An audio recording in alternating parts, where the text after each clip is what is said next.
Hi, welcome to today's Voice of Greatness broadcast. My name is Joel Bryant and I'm your host. And on today's broadcast, I want to take a few moments and speak with you about something that I call the stimulus of greatness. You know, we live in an age of great excitement, great opportunity, great change. There are stimulus and stimuli coming from all corners of the world, whether you're talking about the global world or simply our local world. And a lot of times that stimuli comes in a form and with the force that often prods and provokes us to, if not to change, at least consider the possibility of evaluating our options and our opportunities and even our optimism. And in doing so, we have an opportunity to make some changes or at least some alterations in our behaviors and in our attitudes and in our circumstances. And one of the things about stimuli or stimulus, it comes sometimes in a form, as I said before, with the force that we do not like. Think about this economy. A few years ago, we had the stimulus package, and we could debate the wisdom of that and the results that have come from that. But nevertheless, we needed something to jumpstart this economy, or at least to give people the optimism and the belief that the government had their hands and their hearts on the pulse of the problem.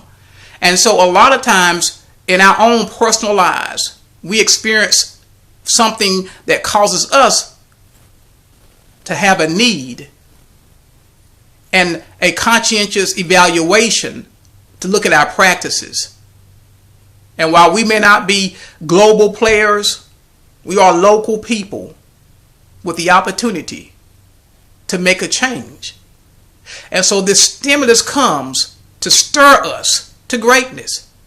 Even if it's in the form of unemployment, a layoff, even being fired. See, we don't like that. None of us like that. We don't like to be fired or laid off. And that is so normal. Nothing wrong with that. But if we don't change our attitude and see these opportunities, first of all, see them as opportunities. Oftentimes we see things that happen to us with a sense of victimization or a sense of unjustness. And that may be true. Things do happen to people that they don't deserve. There's a book written in 1989 by a guy named Rabbi Harold Kushner. And it's called Why Do Bad Things Happen to Good People? And it was an attempt to answer those kind of eternal questions, or the so-called great questions that philosophers usually busy themselves with. But I want to just encourage you today that when you experience something that's unfortunate or unforeseen, or you're in a period now of personal anxiety or professional ambiguity, you have to see this as a stimulus to stir you to greatness. A lot of people want to start a business, and because they have a great job, they don't have the motivation. They have the desire, the aspiration, but they don't have the motivation to move toward that dream with deliberate intentionality and a sustained commitment by taking those steps while things are comfortable. So sometimes life comes along in the form of an adversity to help you and I advance. And that's how you have to look at everything that happens to you that's not fair. Now, I don't believe anybody can take that attitude on a consistent basis until they change their interior framework about reality. And even then, you're going to have a normal reaction and a normal resistance to painful circumstances. So that is normal. We're not talking about not being human. We're not talking about practicing denial. We're not talking about, refusing to acknowledge the reality that there are things in my life that are unfortunate and I don't know how to deal with. And for a minute in your life or for a season, you may be in emotional limbo or emotional turmoil. But once that feeling subsides, and as you make a commitment to work through it, you have to begin to see that circumstance as a stimulus. And what happens to most people, most of us tend to stifle the stimulus that stirs greatness. I challenge you, study anybody you respect. Doesn't matter their industry, doesn't matter their artistry, their profession. Study those people. Don't look for the successes. Look for those seminal events. Look for those catalysts that cause them to question their reality. And I guarantee you, somewhere in that study and in that exploration, you're going to see people who suffered an unforeseen circumstance. Maybe it was a firing. Maybe it was a spouse who died. Many of you know that MAD, Mothers Against Drunk Driving, was started by a woman whose son got killed by a drunk driver. Now, we all don't want to experience, none of us want to experience that level of tragedy, and we don't have to. But what we need to do is adopt the posture in this time and in this culture that there are going to be things that happen in our lives that we must be willing to respond to with creative optimism, creative endurance. See, if we don't have this attitude, then I can tell you this. 3 things are going to happen to us in our attitude. And these 3 attitudes that we begin to manifest are going to cause us to stifle the stimulus that will stir us to greatness. And we'll never rise to the occasion because we won't walk beyond the circumstance. See, one of the things that causes people to stifle the stimulus is self-pity. Now, when we hurt and when things happen to us, it is very natural emotionally to go into a period of mourning. And we say, well, why me? Why now? Have you ever noticed when good things happen to us, we don't question why? As a matter of fact, good things tend to confirm our sense of desert. Meaning, we say, well, I deserve that. We may not say that with our mouths, but in our hearts, somewhere in the privacy of our souls, we feel like we've earned that good opportunity. But we never have the same, or we seldom have the same attitude towards misfortune. We tend to say, well, why me? What did I do? And it's okay to question because maybe we did do something. A lot of times we didn't. I like the way Dr. King says it. He says undeserved suffering is redemptive. Undeserved suffering is redemptive, meaning that there is something in that suffering that is the seed of your success. But if you stifle the stimulus that stirs greatness, you're going to fall into self-pity.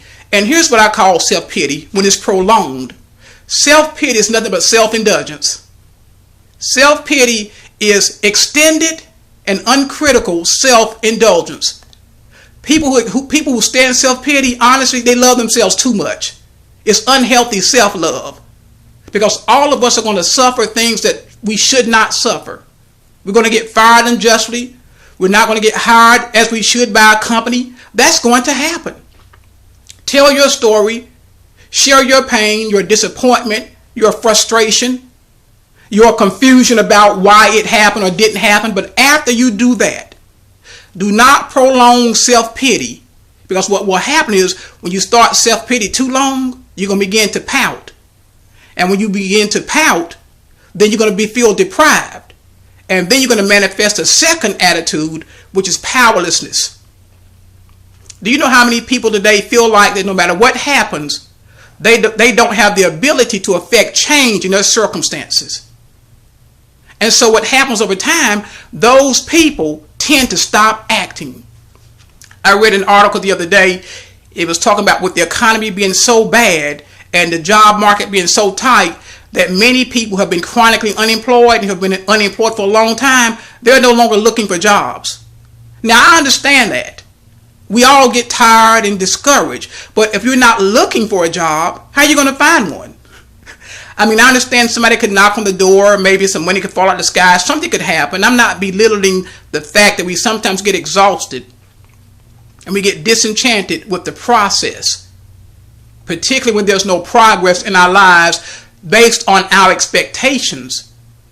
But when you stop acting, you have just exalted a sense of powerlessness.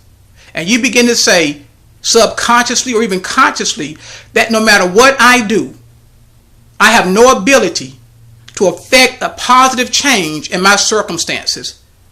Just like saying, que sera, sera, whatever will be, will be. No, what will be is going to be determined on partly your willingness and your resolve not to accept circumstances as they are in passive resignation.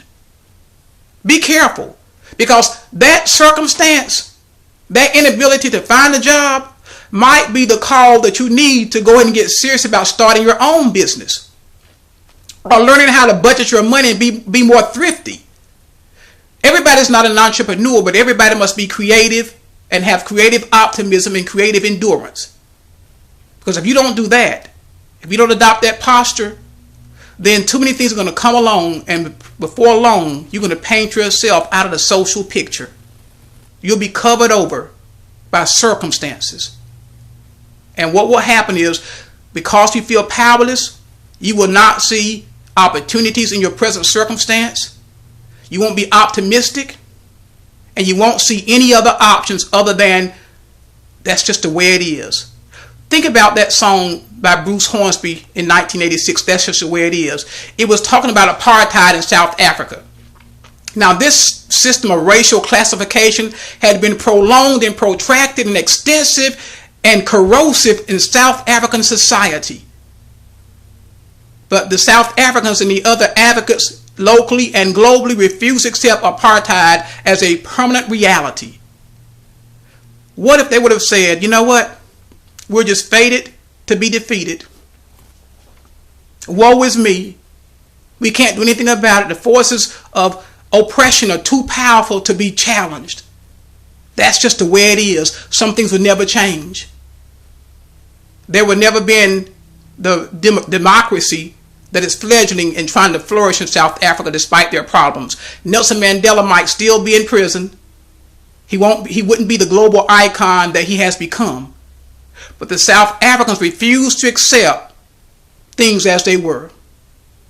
They refuse to see themselves as powerless.